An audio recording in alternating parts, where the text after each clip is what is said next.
themselves unhoused. And so I'm here as a council member, a member of the Budget and Finance Committee who follows great leadership of my colleagues, including Katie Yaroslavsky on this issue. And so I'm here to describe what my role is and also to learn more because I need to be in the conversation. So thank you for having me. Thank you. Tiffany? Hi, so I'm here for the conversation as a survivor and a person who had help and support in certain ways, right? Navigating my way out and through. And homelessness was a part of that journey to exit. And so that's what has led me here. And I'm happy to be a part of a love letter to the person who needs to leave a relationship right now. So the person suffering in silence. And happy to be a part of this call to action for us as a community to better embrace people who are navigating these unhealthy relationships that have turned violent. Thanks, Tiffany. Beatrice? Good morning, everyone. Thank you for being here with us. My name is Beatriz Vega. I work at Rainbow Services as a community housing manager. I've been a victim service provider for 16 years now, with Rainbow for 9, and I have the opportunity to work with survivors as they re-enter their permanent housing. So I manage that program that provides the financial assistance so that they could get started with that journey. Thank you. Great. Well, clearly you all bring so much expertise to this conversation, and to dive right in, I want to talk to Tiffany first on the critical topic of safety, because safety is at the root of it all, right? Healing, rebuilding, and community. Tiffany, when we talk about safety, what does that mean in the real lives of survivors? I think it makes me think of my body. We have an inner voice that lets us know when we're not safe. We have physiological responses that may remind us of previous situations that we may not be able to identify in the current moment, but our body will let us know, this reminds me of that. And there's a neuroscientist, it's a book I read that says that the female brain, the intuition is very real, and it's strengthened by quality sleep.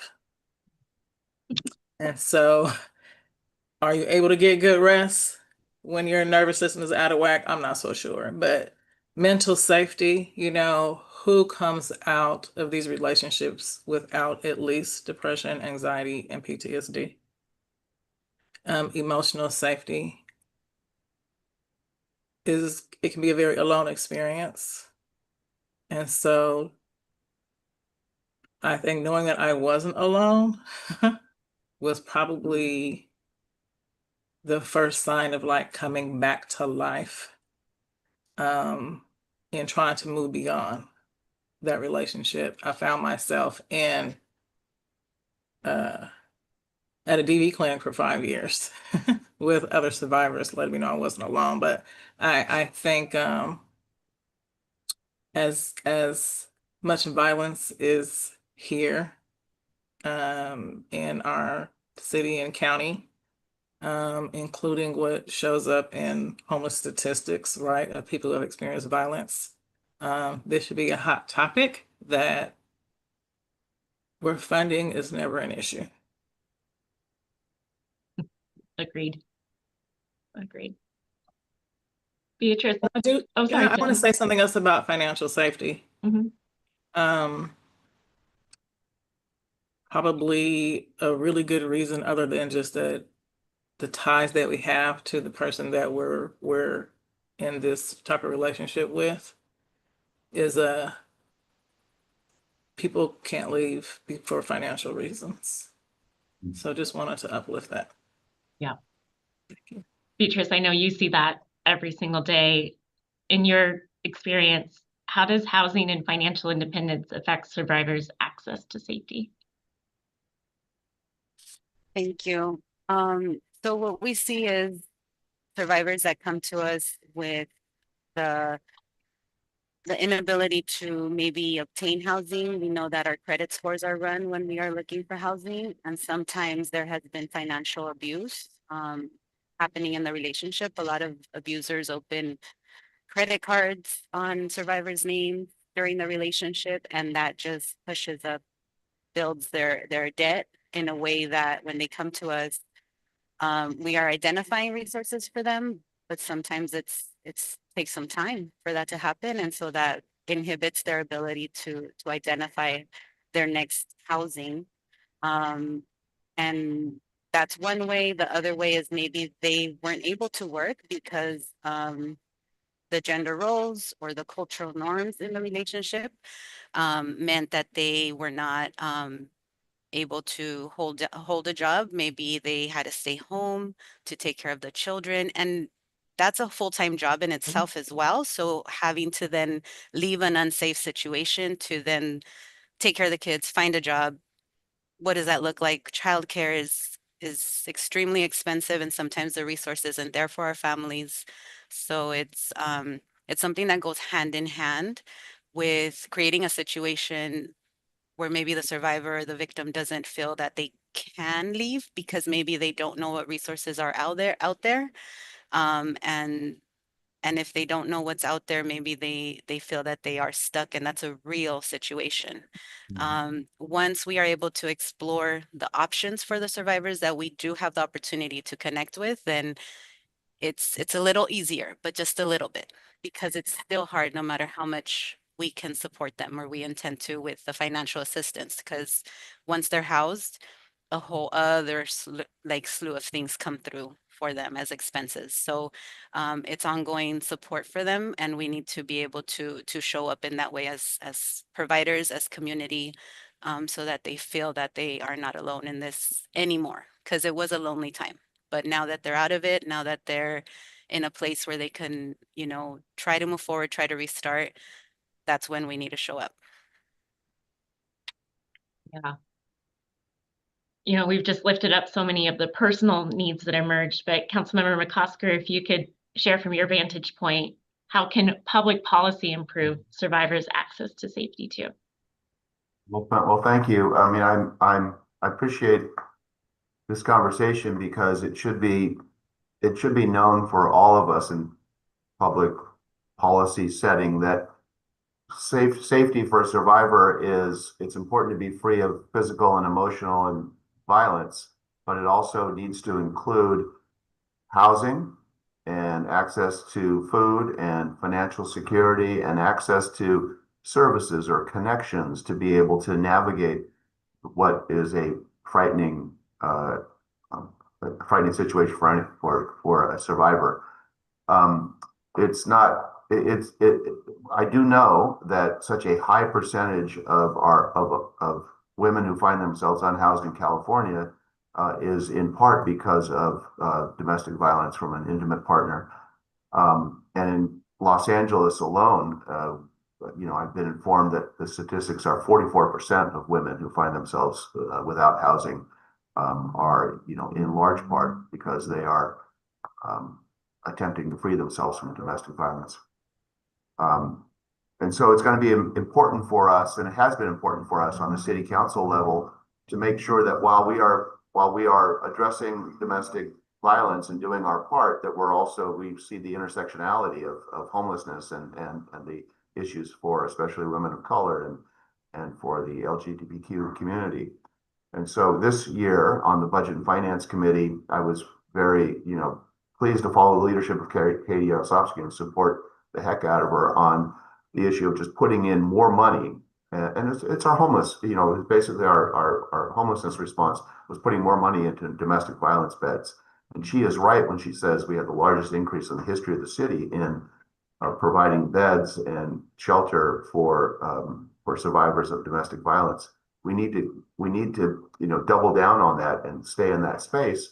But I think it's also really important for us to make sure that we are working with CIFD and with private partners to put dollars into the services, the connections to, you know, legal services and to financial services and just all of the life care, you know, skills and opportunities that folks need to, you know, get them back on their feet. For me, it's really just working with council members and making sure that we are focusing our dollars on the, you know, highest priorities of the city, and the intersectionality of homelessness and supporting survivors is very, very clear to us, and we need to make that message known throughout the city. And these conversations are really, really important. I mean, every council member, every local official should be engaged in these types of discussions. Well, thank you for being the champion of that and lifting up holistic public policy. It is about shelter bed funding, and it's about everything else too, the holistic needs of survivors. And thank you for so accurately lifting up that this impacts people of color more and marginalized groups more. Tiffany, what are some of the barriers to safety, especially for marginalized survivors?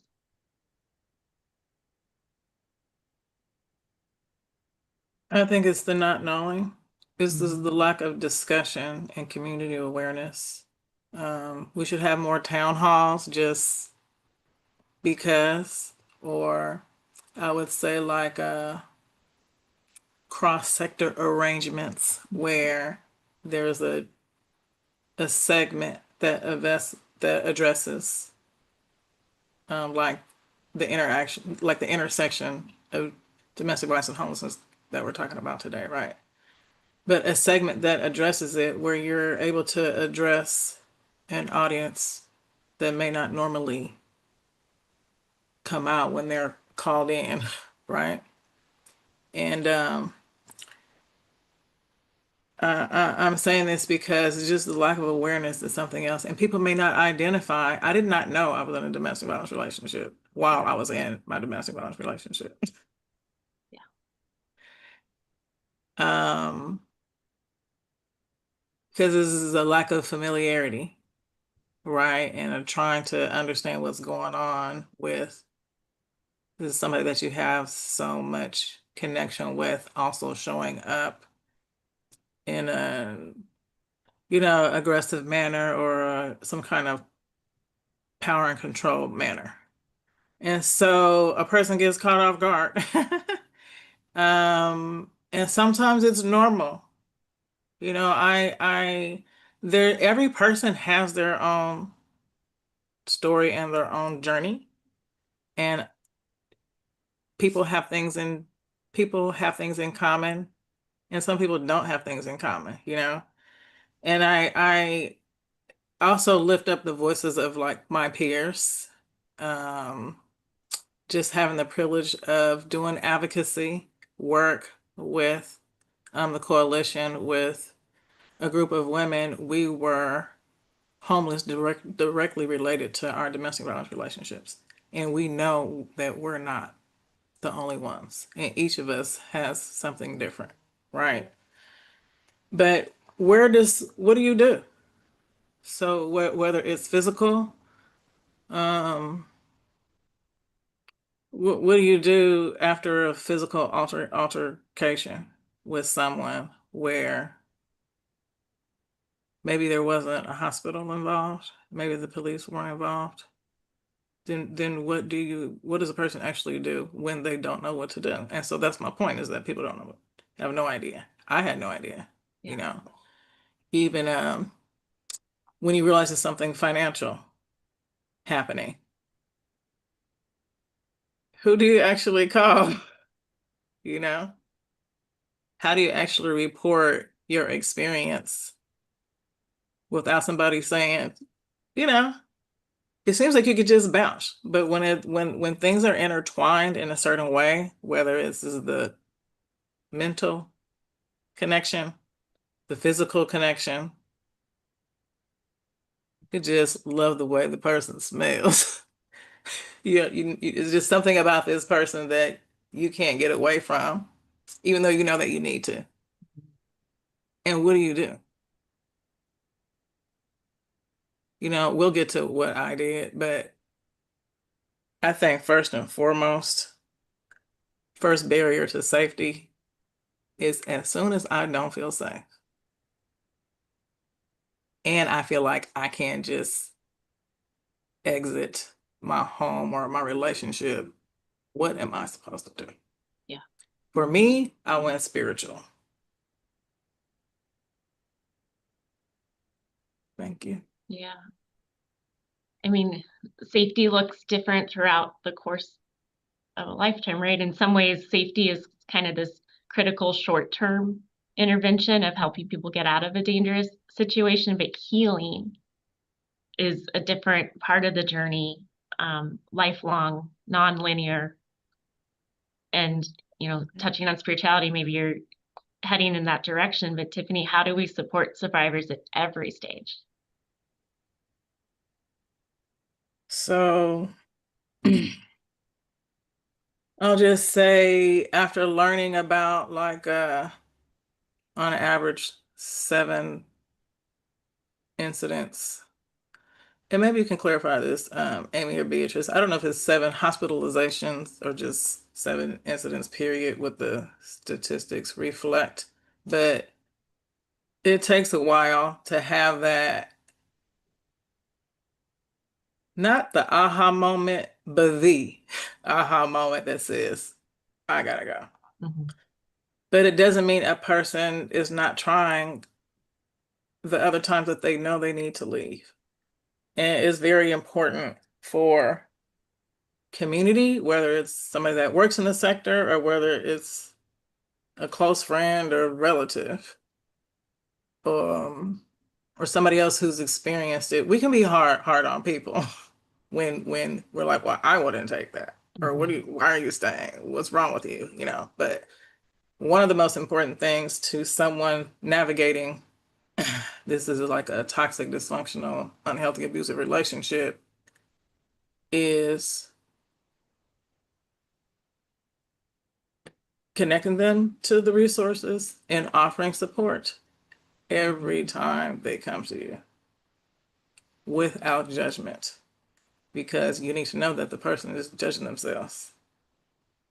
A lot of negative self-talk, a lot of coulda, woulda, shoulda, a lot of trying to figure out what am I experiencing or why am I experiencing something, and navigating through is something wrong with me and things like this. Yeah, this is what I want to lift up as what I think is most valuable, because it's the window to leave is, as I call it, this is a precious window. It's a precious moment. And nobody knows when that's going to be, not even the person having the experience. Then there's the back and forth when you're trying to leave. Then there's you think you're getting ready to go. You have your emergency backpack, and then here comes, it's not my experience, but roses and flowers and a vacation. I'm just kind of exaggerating this honeymoon phase, but there's tension, like a strong emotional tension or violence. Honeymoon tension, violence, honeymoon tension, violence, even if that violence is an emotional outburst.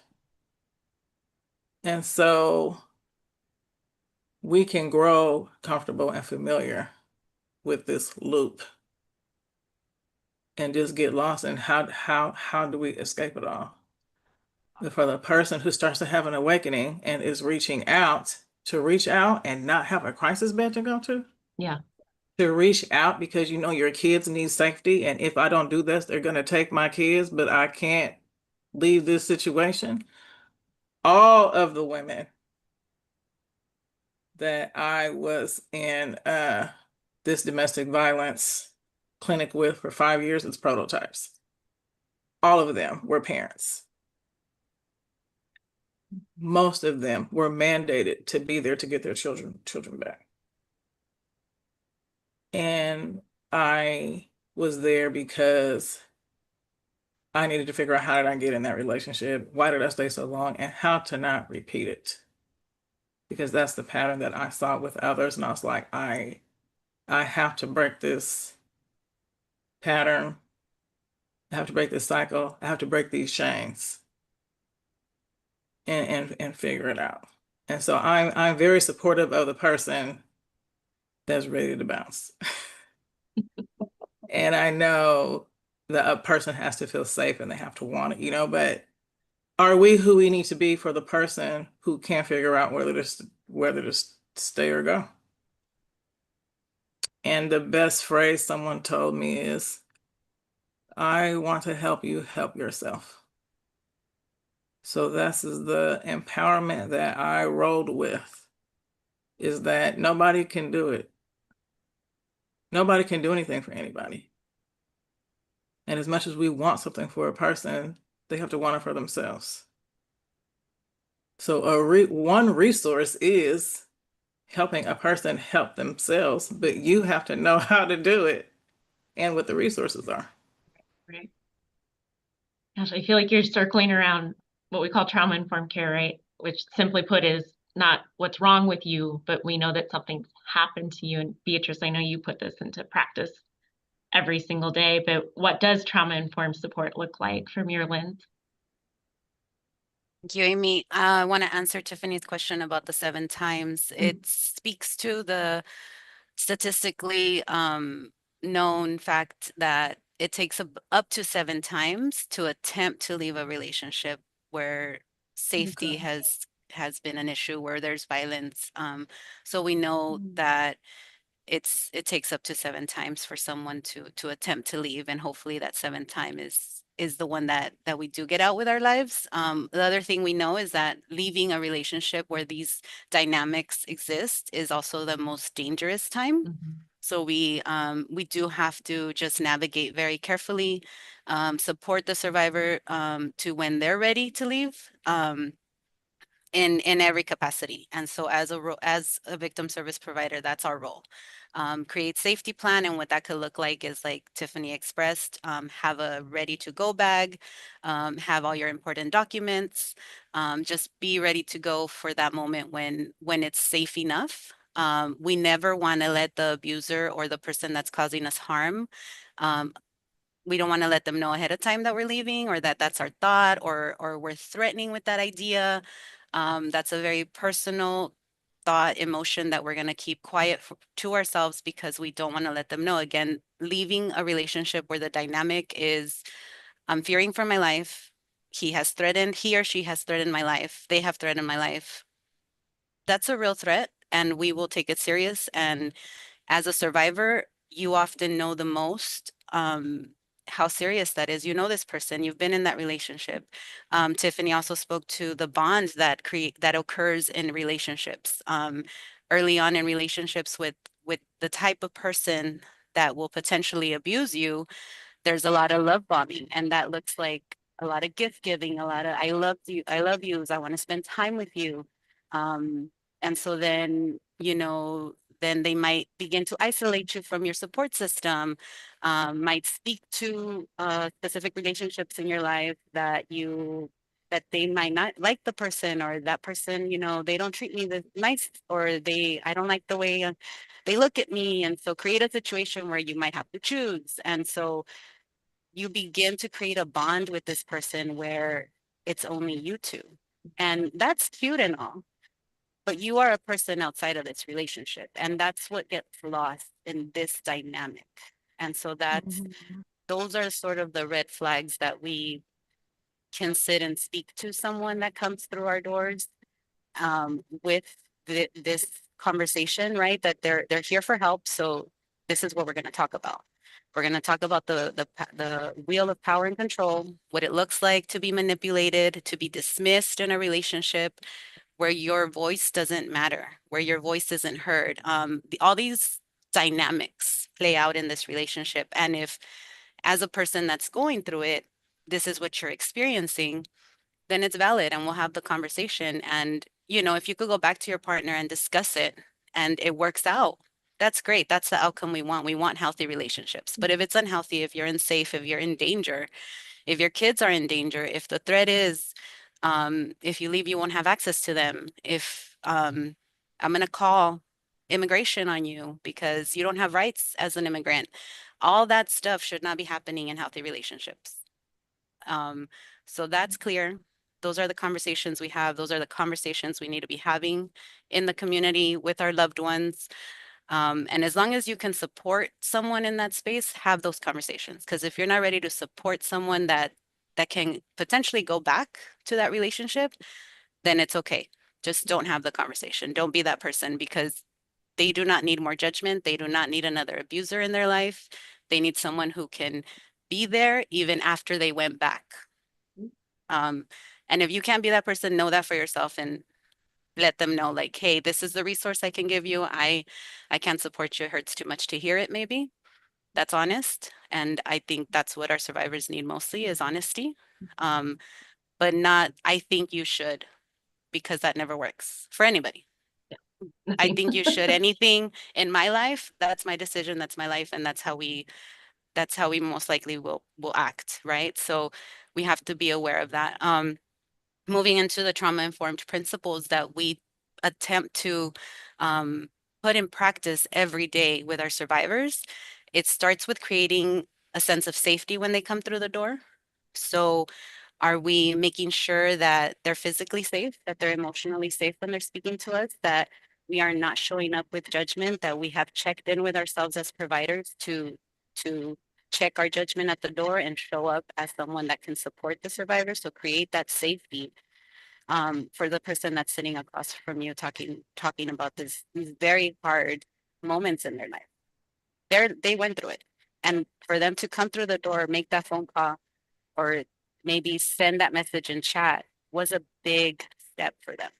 And sometimes we deal with this every day and we forget as service providers, but it's important not to. It's important to understand that it takes a lot for that person to get to that place of, I'm going to ask what I think I already know is the case, because I feel it in my body. As Tiffany said, our body will tell us. We just sometimes don't have the language for it.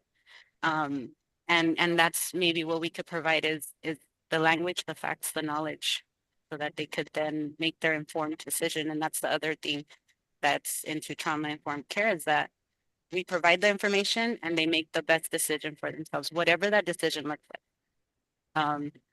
There's also trustworthiness, so be that trusting person for them. Transparency, being honest about what you can and can't do.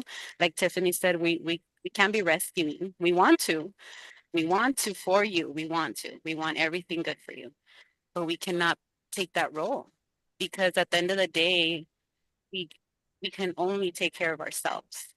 We can only go back to our home and deal with whatever we have at home. And we just have to give them the tools to do the best for themselves at the moment that we interact with them. They've had a whole life of experience. So it's just to bring them back to what are the next steps for them. Encouraging to build community. And so that can happen if you join an agency and start going to support groups, or start, just engaging with the people at the agency. You build community, because the big part of domestic violence is isolation. You definitely think you're alone in this. It's all happening behind closed doors, right? Because often they might not do it outside. And that's the most confusing part, is that when you are outside, they do hold back. They don't act like that in public. Right. So that's very interesting of just looking at the person that will turn around and say, I love you, I'm here for you, or whatever they say in that honeymoon stage, right? That cycle that we go through in those relationships of there's like, just like Tiffany said, there's a blow up, then there's a reconciliation. And oftentimes what we understand is that that's the part that we seek, except that part gets much more spaced out in time. So the honeymoon that used to last months can last weeks to hours to a day.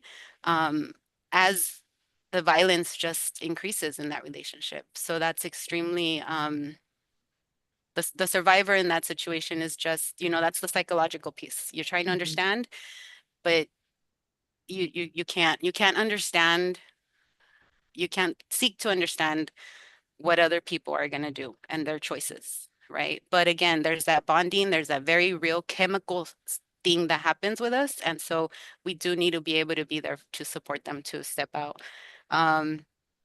We also might function better as service providers if we know who we're speaking to. So to understand the culture of the person, to understand the gender awareness, because if someone comes with a different understanding of who they are, and I sit here and I think that I know who I'm speaking to, it could be very you just, they might feel invisible.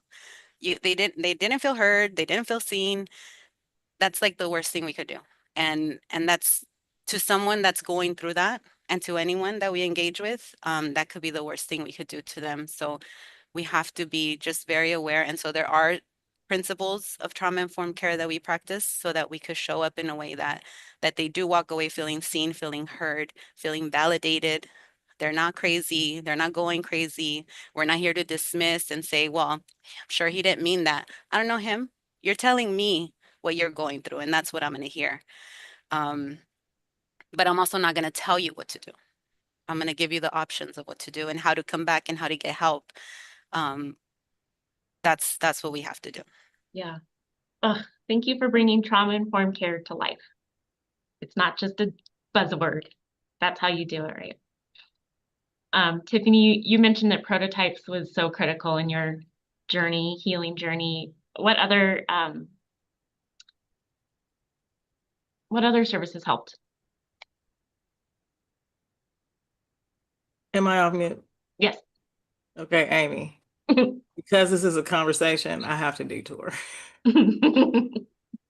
Because of a few things that Beatrice said. So I just want to say that these people are usually master manipulators. And so sometimes we can't figure out why, but this is a person who's a master manipulator, and that's why, right? And then I'll say, like, we don't know people's background and what makes them stay. I think part of my reason was my Bible brain. And that this is a relationship I got into in my 30s, but in my 20s, I was all and only in my Bible. So forgiveness and compassion and treat one another better than yourself. And this kind of thing is what I was implementing into somebody who didn't deserve it.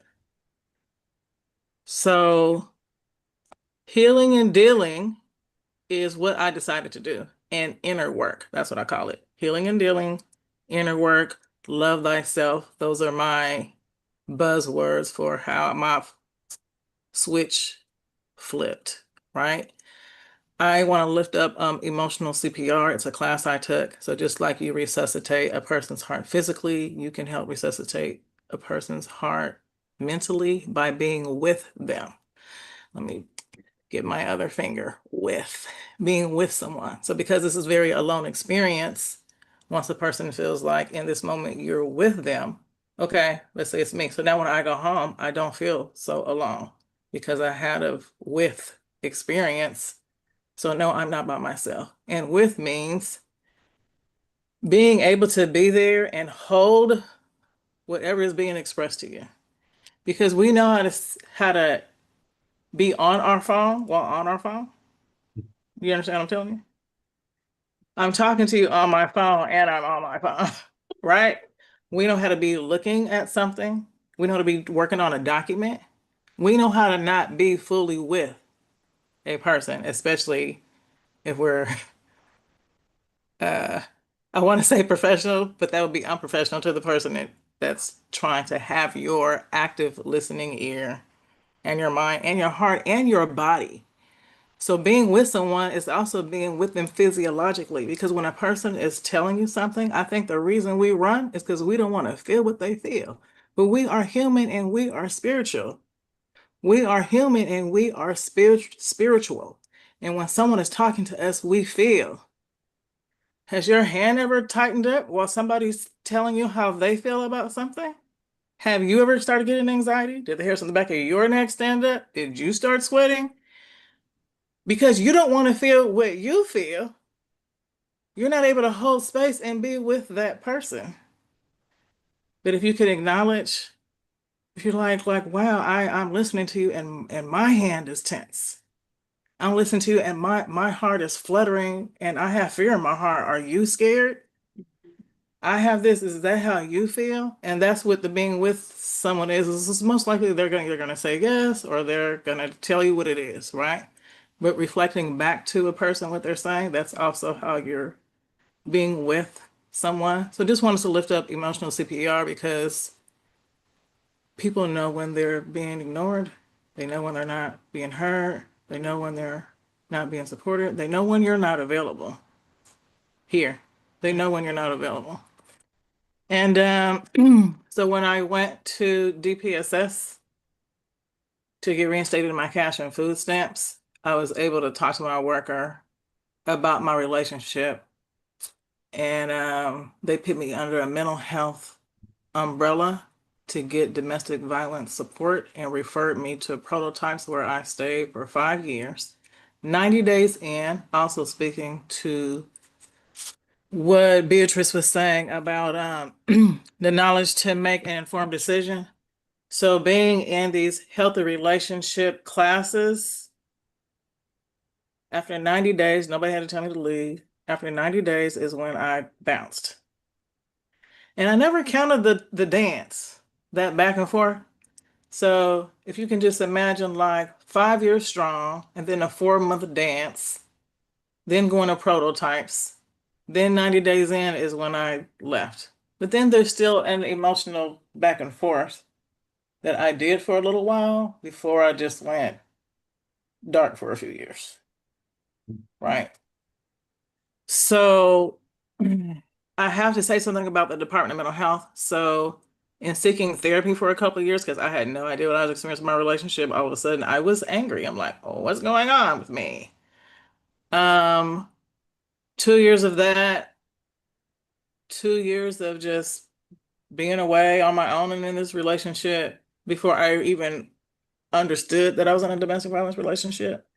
I know that if my therapist would have slid a power and control wheel with everything that I was talking about to her, she would have slid a power and control wheel to me across the table, across the desk. It would have done me wonders. Even to say, in these slices of the pie, can you identify? Let's go through each slice and tell me what you identify with so I can have an awakening and figure out, okay, what do I need to do with my life? You know? And even to this day, why aren't mental health and domestic violence services married and having babies by now? Because remember, depression, anxiety, and PTSD at the very least. Find me somebody who got out without that. Some people are strong enough, they leave, they move on with their life, da da da da da. But for the people who get stuck and who don't have the help and have to try to figure out how to navigate the system, by the time you deal with that relationship, deal with yourself, deal with the system, come on now. Find me somebody who doesn't have depression, anxiety, PTSD. Why aren't we just in general? Why don't we have billboards up about cognitive behavioral therapy? If you feel like this, try this, you know? How are your did you have a healthy people interaction today? Where's that billboard? What positive activities did you engage in today? I mean, just to have that on somebody's mind, like, oh, maybe I need to do a positive activity. So then the other thing I want to say is that I have a special situation because I ended up finding my voice and get heavily involved in advocacy. Most of you probably know Bernita Walker. I heard her say something that I want to challenge us to, which is this, her identifying with an abolitionist is our system needs to be that tight. Our system needs to be very, very tight. That is our love letter. Our love letter is not only who we need to be to embrace people as they figure out how to navigate in their relationship or navigate out of their relationship. but our system needs to also be able to support. And the funding needs to be there to be able to support the system. And I'm saying this, but on to becoming a advocate, and then I found myself in relationship with Amy and the Domestic Violence and Homeless Services Coalition. And I want to say that recovery is possible. So if I can make it through and navigate the system the way that I did, just know that I did it with help. So whoever you are, wherever you showed up, right? And whoever you are in the work, hold hope. You know, every time we do these webinars and conferences, there's the lived experience voice. This is somebody who was able to tap into something and find their voice to be able to speak to the system and help it to be an easier journey out for the next person. And so is our system that tight? Is it so tight that we see ourselves as abolitionists who have created an underground railroad, and we are able, because of our love letter, to just take care of people and pass them on out and through out of these relationships? And do we have enough messaging out there where people feel like they have the wherewithal to bounce?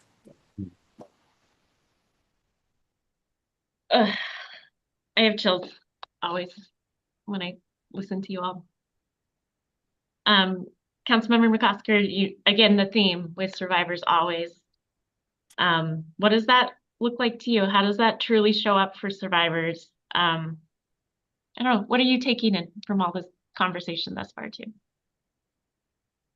Well, I'm so grateful. I'm so grateful to be just part of this conversation. I just want to tell Tiffany, thank you. I had chills and had all of the feelings that you were conveying. And when you were talking about, Tiffany, that sometimes we turn away from these conversations because they're so hard for us. It's so true in all kinds of situations. And I think that as a policymaker, it's important to begin with something as simple as just listening, just being present. And I will say that I don't know if it's a man thing, but it's a thing where we listen to half the problem. We say, here's the solution. It's definitely a government thing, right? Where the government pops in, well-intentioned, by the way, and the best intentions, and say, okay, we've heard part of your problem. Here's the solution. We're going to do this. And then pops to the next thing. And sometimes I call that government by press release, where we really weren't walking with the constituents, whether these are folks with in every issue, from domestic violence to homelessness to public safety. But we can really to being with survivors always means listening and taking the experiences that folks have and then crafting with the community of advocates and with the community of folks that have lived through this. And I think sort of trauma-informed care on the government side means that we stay in it, that we stay in the work.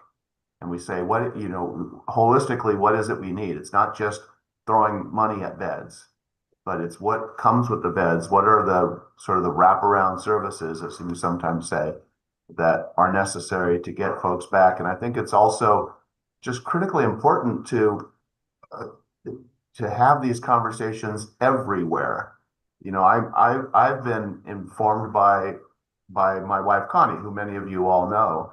And Connie, who, whether she was in education or in homeless services, she would come across this issue and to her credit, respecting the privacy of the people that she was engaging with, she would tell the story. She would tell the story to me. Like, here is, when she was doing education and doing family literacy and ESL services for adults, she would come across a situation that many of you have described where folks are forced into these gender roles and they're not allowed to go to class or not allowed to go to work or required to go to work and not go to class because of a controlling relationship. And she would tell me the story, and bit by bit, that got me to the incomplete place where I am today. But, getting there.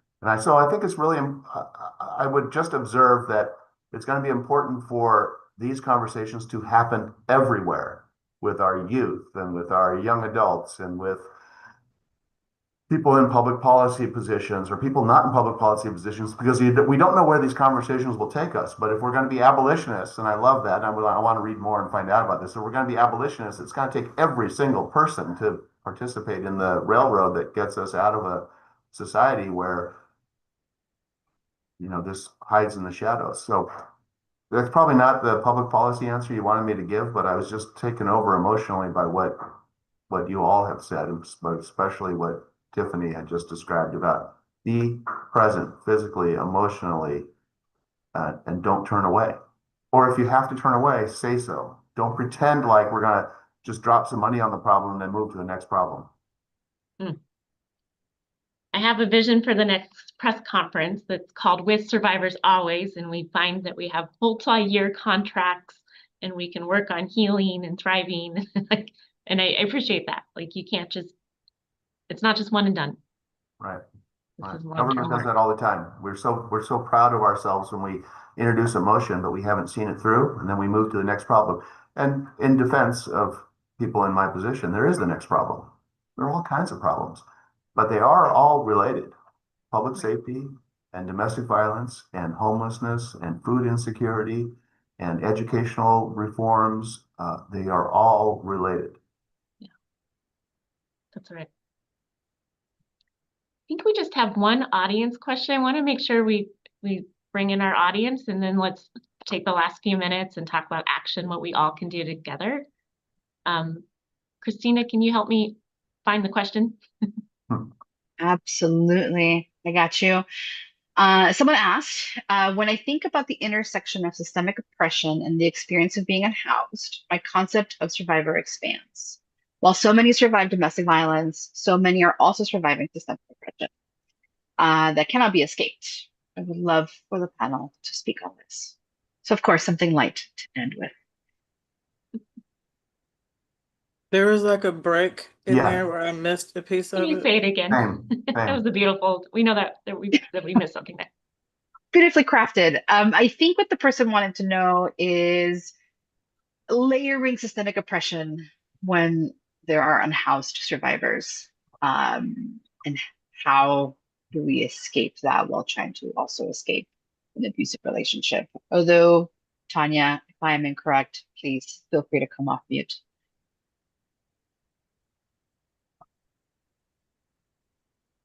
Oh, hi.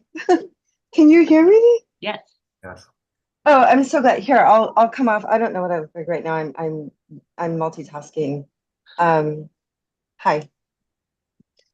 So what I was really just hoping to hear a little bit about, if you feel like it, if not, that's totally okay. But my concept of survivor has changed a lot in the last several years. When we think of survivor, we think of like domestic violence, SA, things like this. But, a colleague of mine, I was writing something and she's like, well, who do you mean when you say survivor? And then she just listed off so many other things that people are surviving that they can't escape. Like there's no shelter.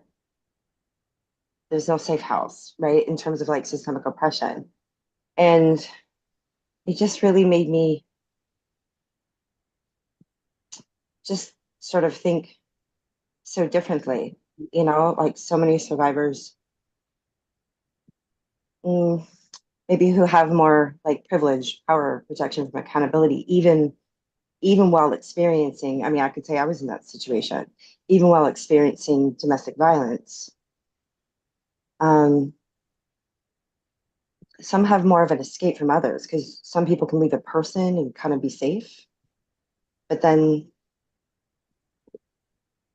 I feel like I want more conversation, or I want to find more conversation, I should say, around like, okay, but what about everybody who they can leave a person, but then the system's behaving in the same way that the person was,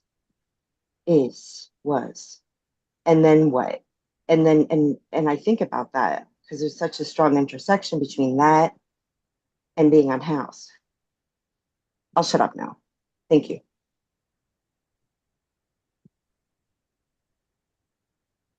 Anyone want to speak to that?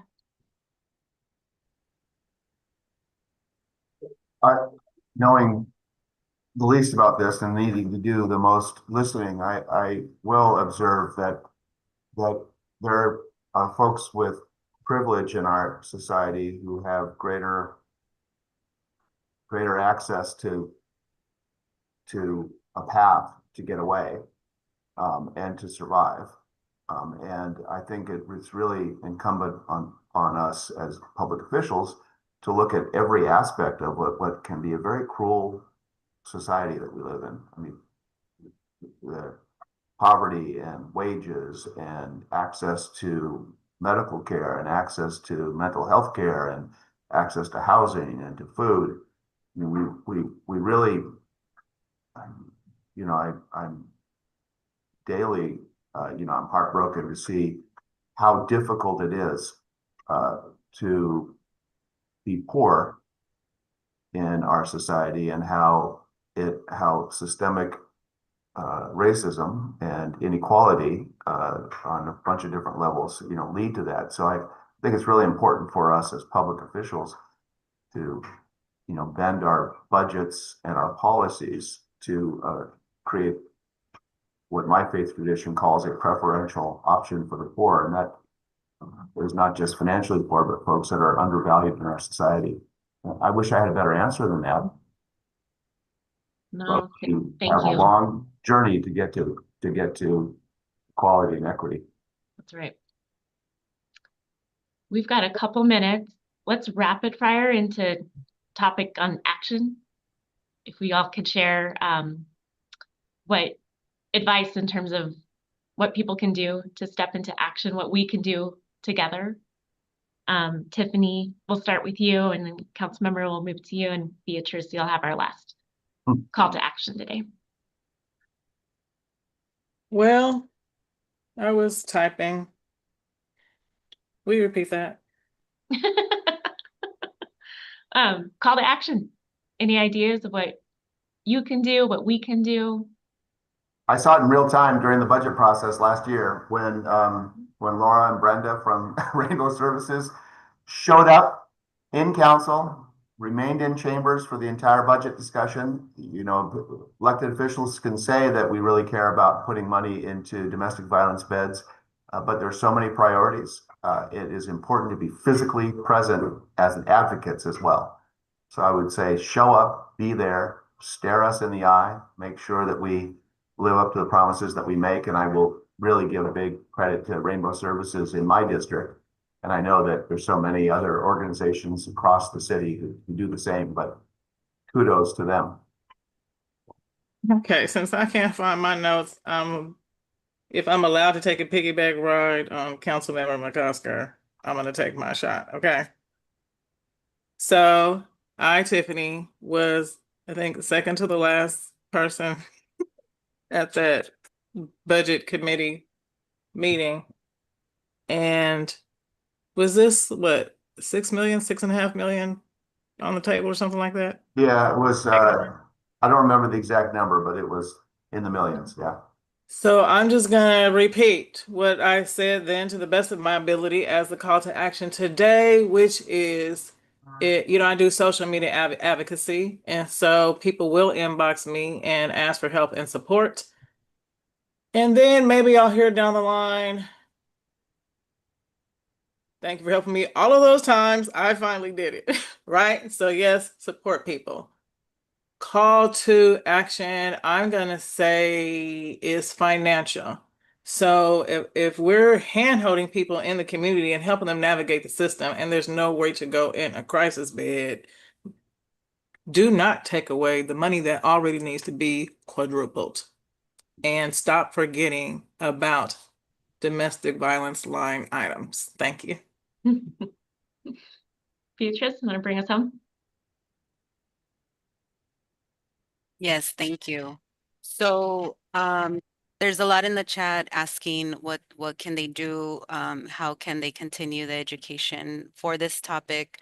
Our agencies do have hotlines. Our Rainbow Services hotline is 310-547-9343.